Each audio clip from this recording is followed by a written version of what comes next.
Hey everybody, welcome back to the channel, Sabaton Army. We're at it again. We got another good one for you today. We're going to be checking out The Art of War. This was requested by Andreas Gaming 97 and Mad Dog the First.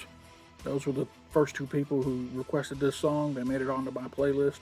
And you guys, we finally got to it, The Art of War. Now, I do know a little bit about The Art of War. Pretty sure this was a manual written by, I want to say, Sun Tzu. I believe I've actually listened to the audiobook for The Art of War at some point in my life. So something drove me to it. It's not a very long book, actually, but it definitely covers things you never would think about when you're planning a war if you didn't already, if you weren't some kind of master of warfare. So don't know what the song's going to be about. It might not even be about Sun Tzu, but I did see on the thumbnail for the history there was a picture of a Japanese man there, so I'm guessing they are tapping into Sun Tzu for this song. So we're going to be checking out the official lyric video from Sabaton.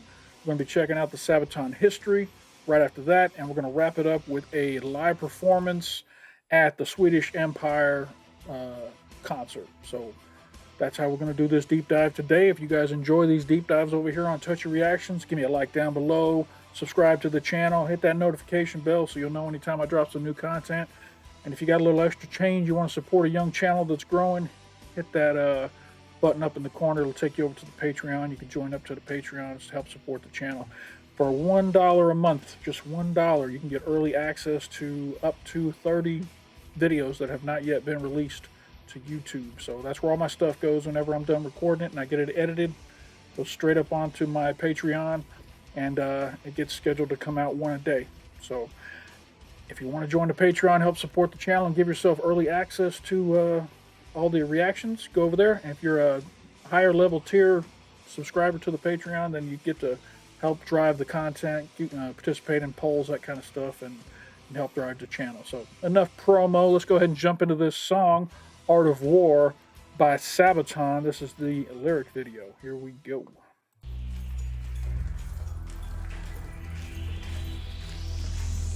If you know the enemy and know yourself, you need not fear the result of 100 battles.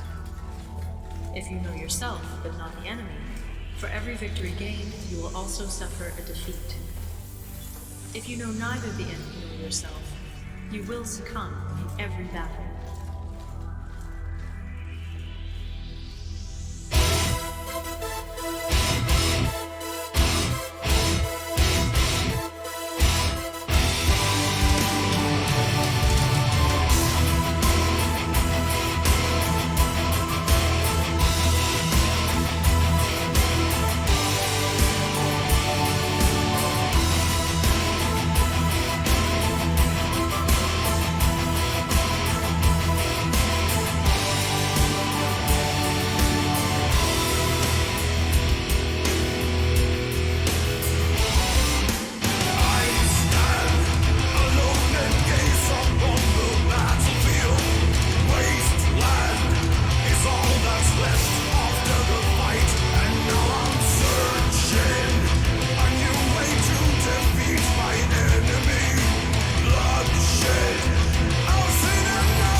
So far, I'm liking this song. I like the pacing of it. I like the way Joachim's voice sounds. The lyrics are nice and tight, and I hope they're going to go through more of this. That was one of Sun Tzu's lessons right there.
not sure what kind of instrument that was. I feel like I'm hearing a lot more keyboards in this particular song. I do know there used to be a full-time keyboardist in the band a while back. I wonder if this song came from that era. I'm not sure. That was an interesting sound, though.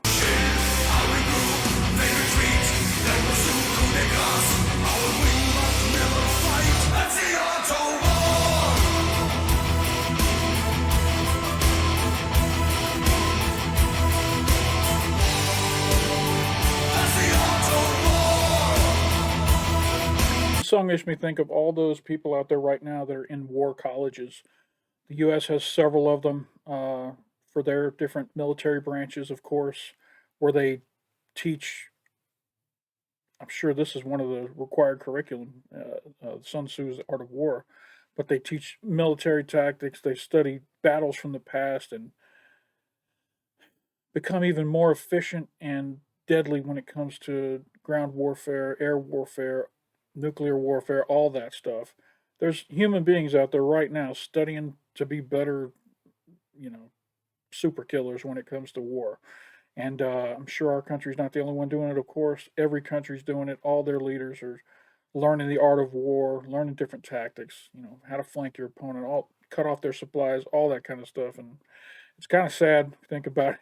Kind of sad that our, civilizations haven't gotten to a point where we no longer need to prepare for that kind of crap. Anyway, let's finish this lyric video and get into the history. I want to hear the history behind this one.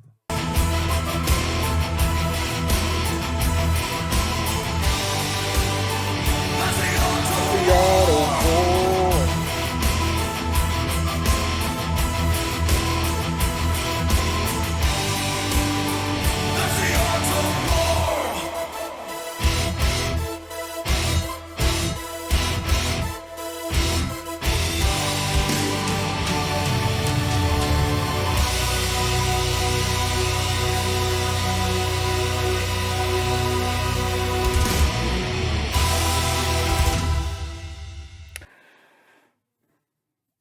I don't know how I feel about this song yet. This feels like one of the ones that's going to start off kind of iffy for me, but by the time I hear the history and see the live, it's going to be one of my favorites. I do like the music in this one. The lyrics on the chorus are really good. I kind of wish they would have. Sun Tzu has a ton of amazing lessons on how to be successful in defeating an enemy. I kind of wish there was more of that in this song. It feels like this had very, very small bits of it in there. But I mean, there's only so much you can do with a song. But they could have at least done some different stuff in each verse. It felt like they kind of repeated the same lesson. If you want to go that way, they kind of repeated the same message throughout the song, which is fine. But it just, when I realized that's what we were listening to, what this song was about, I was like, oh, cool. Well, maybe the first verse will be about this type of tactic, and the second verse will be about this kind of thing, and it'll kind of give you just a good chunk of what Sun Tzu was teaching when he teaches in the Art of War.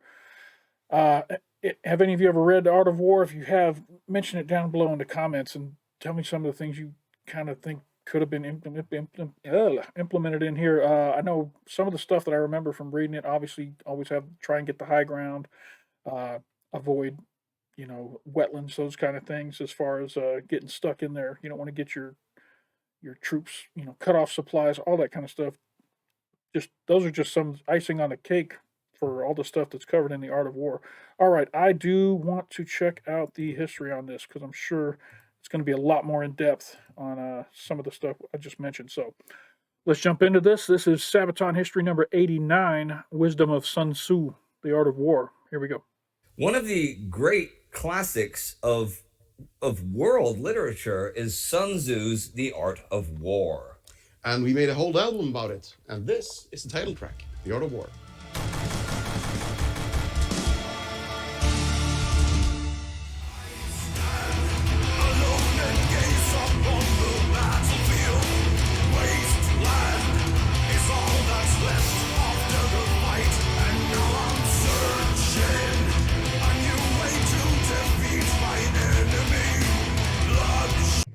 I just got done reacting to Fields of Verdun, and that verse right there about I stand alone and look out at the battlefield. It's just a wasteland.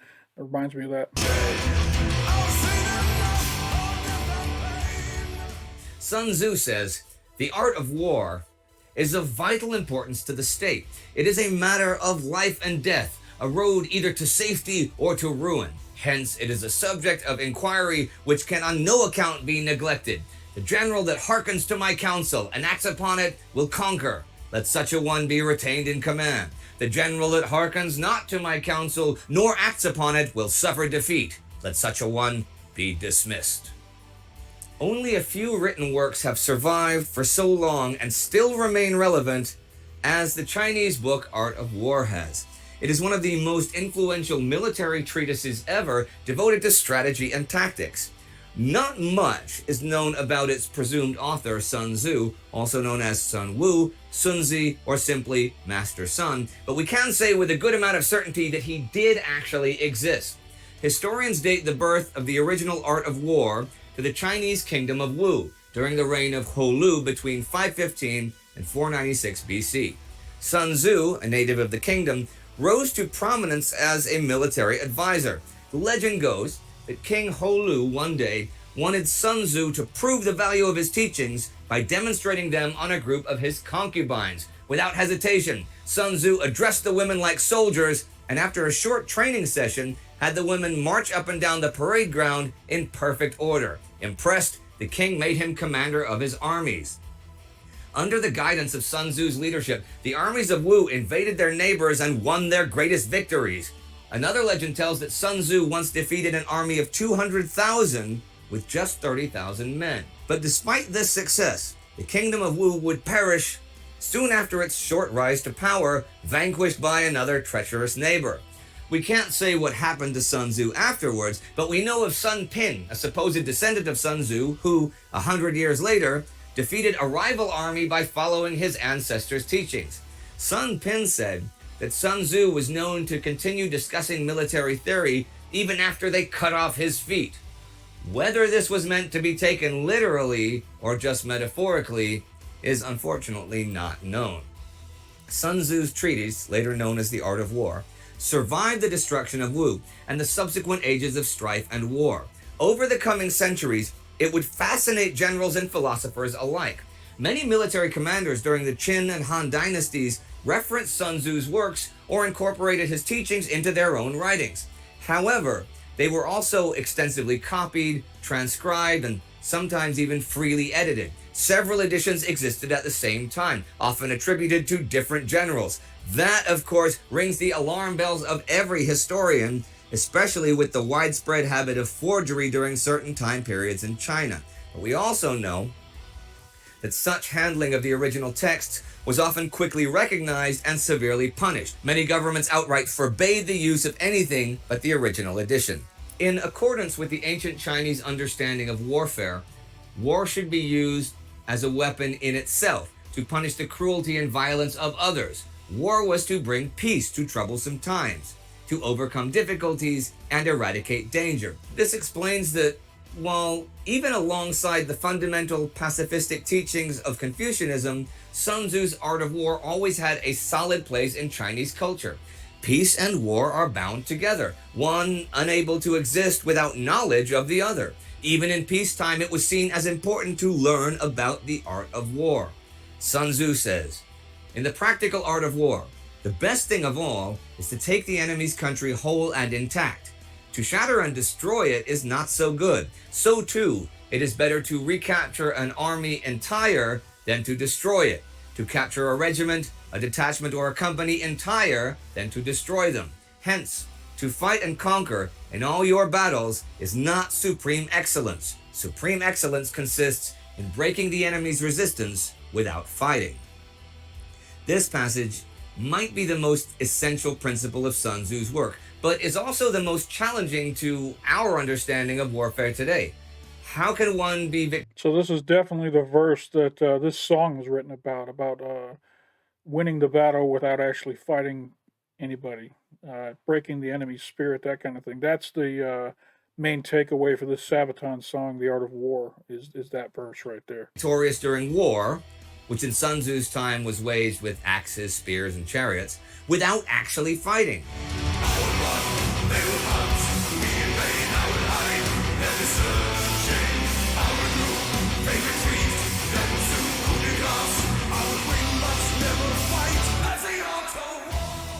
For Sun Tzu, supreme generalship lies in winning battles before they were actually fought. The general who spoils his enemy's plans before they are set in motion, who keeps the enemy from gathering enough strength to act in the first place, who captures cities without laying siege, will be triumphant.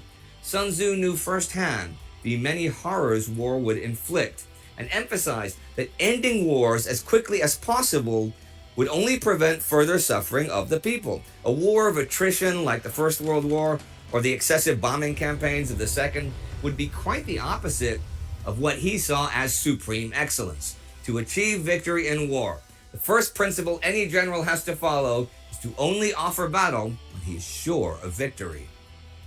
Sun Tzu says, "The good fighters of old first put themselves beyond the possibility of defeat, and then waited for an opportunity of defeating the enemy. To secure ourselves against defeat lies in our own hands, but the opportunity of defeating the enemy is provided by the enemy himself." Every commander has to be guided by the actions of his enemies. He can safeguard himself from defeat by having a strong defense, but victory can only be achieved by countering the actions of the other side. Therefore, it is of vital importance for the Supreme General to know what he can expect of his own troops, as well as what the enemy is capable of doing. Like a botanist looking at a growing flower, clearly envisions it blossoming one day, the general has to see the battle unfold in his mind before it begins. If he knows everything there is to know about himself and the enemy, he cannot fail. Sun Tzu says, "Whoever is first in the field and awaits the coming of the enemy will be fresh for the fight. Whoever is second in the field and has to hasten to battle will arrive exhausted. Therefore, the clever combatant imposes his will on the enemy, but does not allow the enemy's will to be imposed on him. The next step is to seize the moment and to strike like thunder before the enemy has a chance to shield his ears. By making haste, he forces his enemies to hurry in an attempt to counter his plans before they are ready. That makes them vulnerable to error."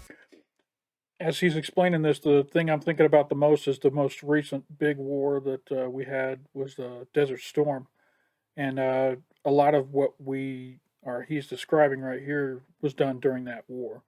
Got all the troops out on the battlefield, got them ready to go, and before the enemy was ready for what was coming, it was just all out shock and awe, and just blew right over him. Then, like the firing of a crossbow, the general will be terrible and prompt in exploiting those mistakes. Sun Tzu says, "All warfare is based on deception. Hence, when able to attack, we must seem unable. When using our forces, we must seem inactive. When we are near, we must make the enemy believe we are far away. When far away, we must make him believe we are near. Hold our baits to entice the enemy. Feign disorder and crush him. If he is secure at all points, be prepared for him. If he is in superior strength, evade him. If your opponent is of choleric temper, seek to irritate him. Pretend to be weak, that he may grow arrogant. If he is taking his ease, give him no rest. Attack him where he is unprepared. Appear where you are not expected." As I said before, a wise general can make defeat impossible by his own preparedness, but victory relies on reacting to the enemy's moves. The wise general feigns weakness when he is actually strong, appears afraid when he's secretly confident. Then, when the enemy's lured into his trap, he falls upon him like the swoop of a falcon and delivers the fatal coup de grace. According to Sun Tzu, a successful commander is the bulwark of his nation. If he is strong, courageous, and morally pure, so too will be the state. Sorry, I was looking at this guy over in the corner of the screen there. Almost looked like he had some headphones on. Got some Beats by Dre back in the day. This guy over right next to the edge of the screen there. He serves. Sun Tzu presses home the point that all men are basically motivated by two things: living long and growing rich. And like any other man, a soldier does not part from such things easily if he has the choice. Therefore, a general has to keep a good eye on the well-being of his own men, not just those of the enemy. He should not overwork them, but conserve their strength for when it counts the most. A virtuous general keeps them provided with plenty of food and drink, but refrains from keeping them idle for too long, because idleness breeds trouble. Once the men understand what they can expect for following the general in terms of rewards and punishment, they will willingly listen and obey without questioning his decisions. We can observe his teachings reappearing in the actions of many generals all throughout history. Charles XII and Napoleon were victorious when they acted according to his principles, and they were defeated when they did not. The Art of War, as we know it today, consists of 13 chapters. Each highlights a different aspect of warfare, but only rarely resorts to concrete, time-specific references. Instead, its teachings are supposed to be based on practicality. Sun Tzu, fully aware that his writings were to be studied by military men and not scholars, refrained from bookish theory or abstract metaphors. Yet, despite their clarity, there is a certain underlying wisdom behind what is written. Even today, 2,500 years after its emergence, the Art of War holds much useful wisdom. If you replace the word general with boss or manager, you can still use and interpret many of his teachings in everyday life, far from the bloodshed of the battlefield. After all, ancient Chinese societies, like those in the era of Wu, did not have professional military commanders as we know them today. Usually, those tasked to lead armies also serve the kingdom as civilian statesmen. And in everyday life, it helps to be prepared, to be quick-witted, and to be well aware of the strengths and weaknesses of the competition. Remember, kids, business can be as cutthroat and treacherous as any battlefield of old. Enemies might not wear chainmail and carry axes anymore, but a business suit and a handshake might be just as dangerous to your health. Perhaps it would be a good idea to study the art of war.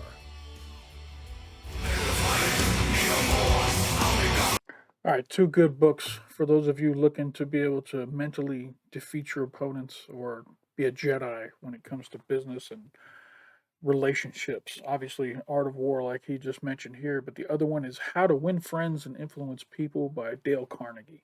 That is an amazing book. It's helped me out in my life tremendously. Uh, Definitely worth a read, and it's just as relevant today as it was back when it was written. So, a little bit of a book club here on Touchy Reactions. Check out Art of War and How to Win Friends and Influence People.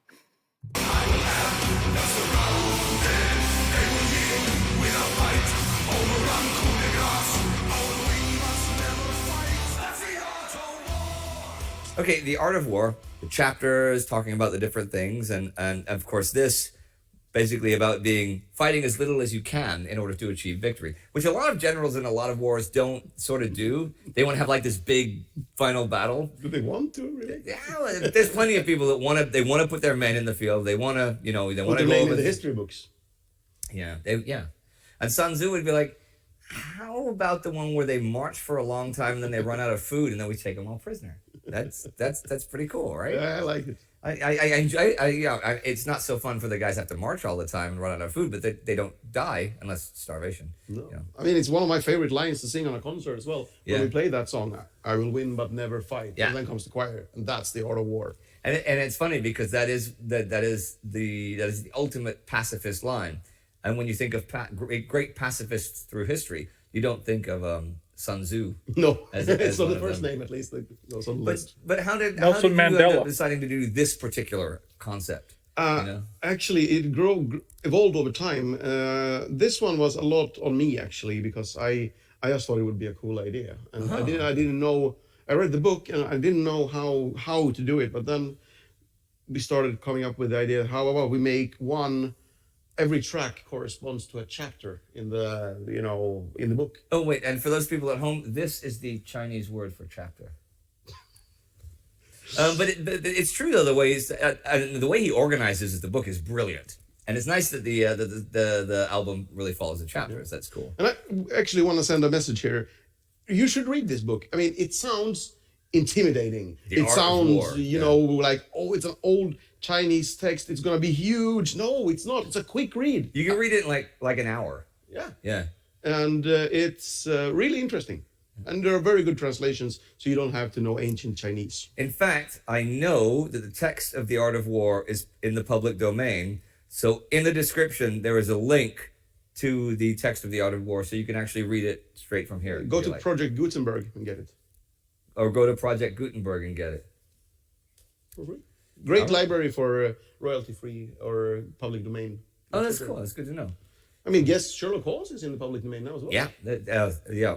You know what is in the public domain, but what people thought was not in the public domain? The films that we used in the not the white, was it in the was it Televisota or was it the White Death? Yeah, it was Televisota. No, it was the Televisota. Winter War. It was, Yeah, okay, yeah. it was in the Televisota episode. I don't know if you guys remember that from January. That's turned ugly. We saw it. Yeah, okay. If you don't know what we're talking about, check out the Televisota episode later. It did turn ugly, but it wasn't our fault it turned ugly. Yep. Yeah. And actually, you guys helped a lot for solving that. The enormous outpouring of support for us was pretty cool. Yep. Thanks for that. Yeah, it helps. seriously. Okay, but not thanks for the death threats to the guy. That No, was, not okay. nice. Not nice. Thanks for pointing out that All right, what happened with Talvasota when death threats? Somebody tell me in the comments. this is bullshit. But, Yeah. yeah. But anyway, back to Sun Tzu and the Art of War. Yes. Okay. So you were sitting around one Wednesday night at like 10 o'clock, alone in your bed, strumming an acoustic guitar. How did you know? I know everything. I'm a historian. Okay. I know everything. I'm a historian in Chinese. No, but you were sitting around, and you were kind of sad because you were feeling a bit lonely and your parents didn't understand you. And you had just read The Art of War and you thought, wouldn't this be a concept album? Yes. That's pretty much how it Pretty was. much how it is, actually. Okay. And here's where you heard it first. Sabaton History, ladies and gentlemen. No, but okay, you came up with the idea. You pitched it to the guys. The guys said, "Now this sounds pretty good." Yeah. Stuff. I mean, we were already doing songs about military history. Right. And we had done, in that topic, we had already done Prima Victoria and Terra Dominatus. Yeah. This is then the third military history. I mean, you album. found your mojo, basically. Yeah. But we didn't want to do it, just find more battles. Yeah. And somehow that felt like such an appealing idea to, like, you have these 13 chapters in the book. Let's have 13 tracks on the album where every song has a corresponding chapter. You know, Yeah. you can follow along the text. And we would use, in some cases, real battles where what Sun Tzu was writing about, where that would be relevant to that battle. And even, yeah, and talking about the modernization of stuff, like, you know, what flaming arrows were then. That's dropping bombs now. Yeah. So, yeah. So that was really cool. But on some, in some places, we chose not to do real battles. I mean, obviously, 40-1 is from that album. Yeah. I mean, real battle, the Battle of Isna. But for this one, we chose to do sort of a song about the chapter and the tactics used, or whatever you might want to call it. Yeah. Or actually lack of battles. To win but never fight. But that was Sun Tzu's thing. Is your goal is victory, but your other goal is to preserve as much of your strength as you can. Because if all your guys are dead, then the victory is meaningless. Interesting side note here. For those of you who've been here on my channel for a bit, you know that I used to be in the 82nd Airborne Division, but when I was in, there was only one conflict going on during my short period of time that I was in the military, and that was there was a coup down in Haiti where the military had taken over the government and whatnot, and the United States was actually really close to going into Haiti and taking back the country for the Haitian government and overthrowing the coup. Well, we never had to fire a single shot, basically. The word got out that the 82nd Airborne was in flight on its way to Haiti to jump in, and those guys surrendered immediately. And so that's one of the tactics here, is to make sure that you're prepared to overwhelm your opponent and let them know that you're about to overwhelm them, and you can win the entire war without firing a shot. And that's exactly what happened in the conflict in Haiti back when I was in the 82nd. So this stuff works. Pretty much, yes. I mean, it's a moral victory, I guess, something, whatever you want to call it. But yeah, now, he was a pretty sharp cookie. Yes, and as I said, read it. The Art of War.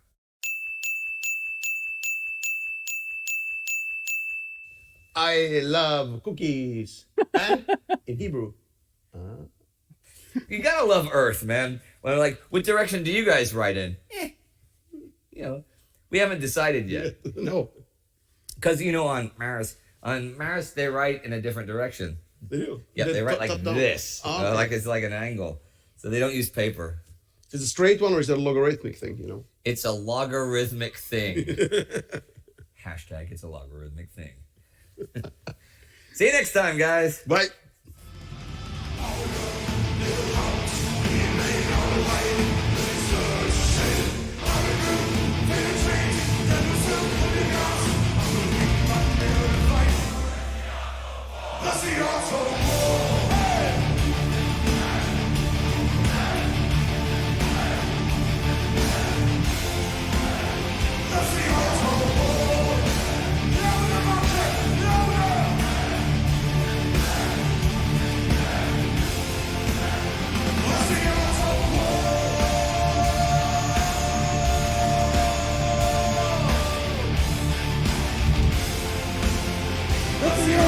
All right.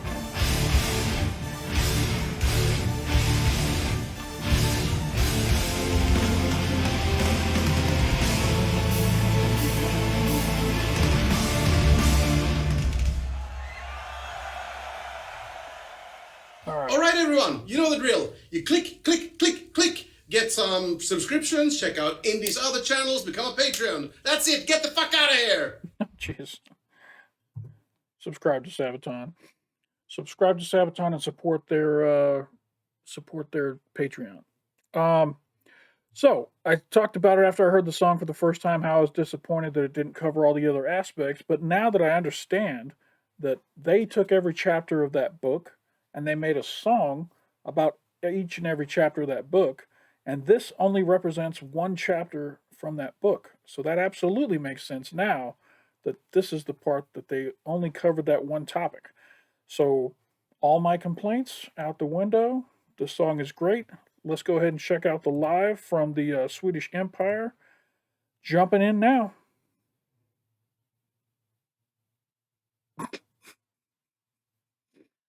And here we go.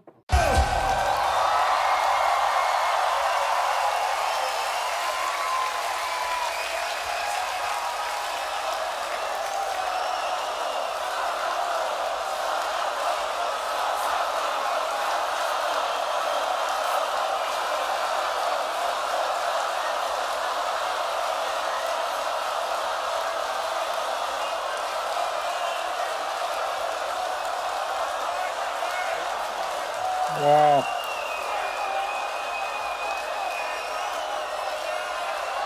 Wow.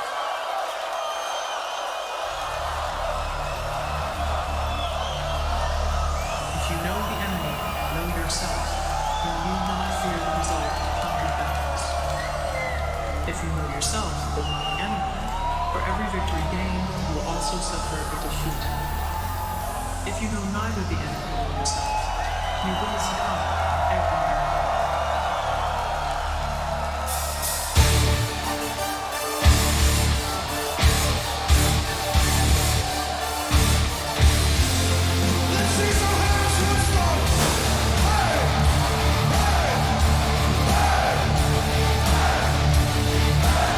Oh, yeah.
That's the art of war!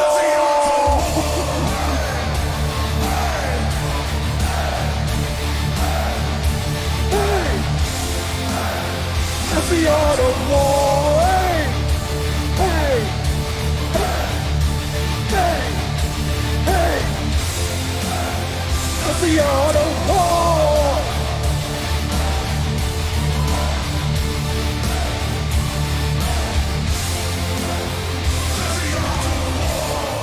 Woo! Hell yeah!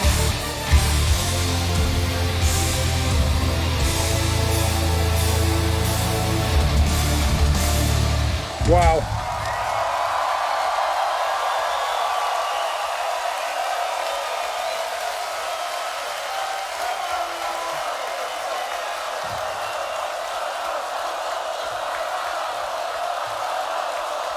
Whew. All right, well, deep dives are definitely the way to introduce yourself to Sabaton songs, because after the first lyric video, I was just like, I don't know how I feel about this song.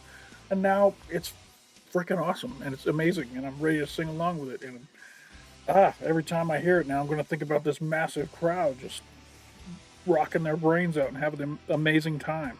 Another great experience. Oh man. Let me peek back over here real quick.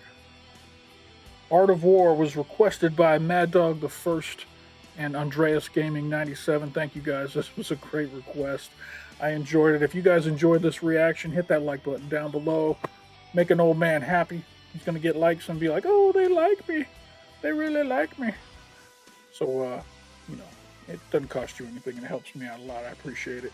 If you're not already a subscriber to the channel, hit that red button below. Become a subscriber. Hit that notification bell. It'll let you know anytime we drop some new content over here. We're definitely doing more Sabaton. I've got, let me see, what songs do I got on the list coming up? We got White Death, Wolf Pack, Soldier of Three Armies, Final Solution. I've been putting Final Solution off, but it's coming, I know.